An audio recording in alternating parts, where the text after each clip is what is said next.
the boy who would conquer the world. Around 62 AD, on the endless grasslands of the Mongolian steppe, a child was born who would one day reshape the course of world history. His name was Temujin.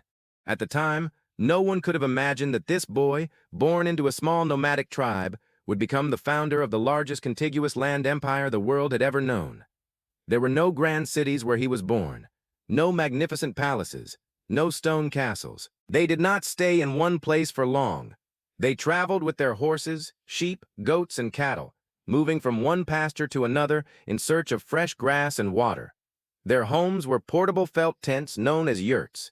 Everything they owned could be packed onto carts or horses whenever it was time to move again. Life on the steppe was unforgiving. Winters brought freezing temperatures that could kill both people and livestock. Summer droughts dried up rivers and grasslands. Storms could appear without warning. Food was never guaranteed. Only the strongest families survived. From an early age, Mongol children were taught skills that most adults elsewhere never had to learn. They learned to ride horses almost as soon as they could walk. They practiced archery while riding at full speed. They hunted wild animals for food. And they learned that weakness often meant death. Temujin was born into the Borjigin clan. His father, Yesügei, was a respected tribal chief who hoped his son would one day become a strong leader. According to Mongol tradition, it is said that when Temujin was born, he was clutching a blood clot in his tiny hand. Many believed this was a sign that he was destined to become a great warrior. Whether the story is completely true or not, it became an important part of Mongol tradition. As a child, Temujin traveled with his father across the steppe. Pretending to welcome him as a guest, they secretly poisoned his food. He managed to return home, but soon afterward, he died. With the death of Yesügei, everything changed. Without their leader, the Borjigin clan abandoned Temujin's family. His mother, Hoelun, and her children were cast out onto the steppe.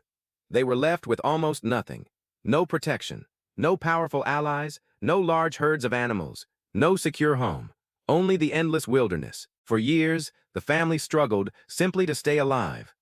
They survived by gathering wild berries, digging up edible roots, catching fish from icy rivers, and hunting small animals whenever possible.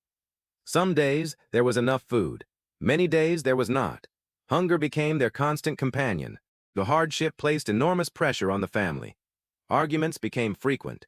Resources were so scarce that even close relatives fought over food. In one of the darkest moments of his youth, Temujin killed his older half-brother Bektar during a dispute over hunting rights and survival. It was a painful decision that reflected the brutal reality of life on the steppe. As the years passed, Temujin grew stronger. He became an exceptional horseman. He mastered the bow. He learned to track enemies across open land. Most importantly, he learned how quickly loyalty could disappear when fear or power entered the picture.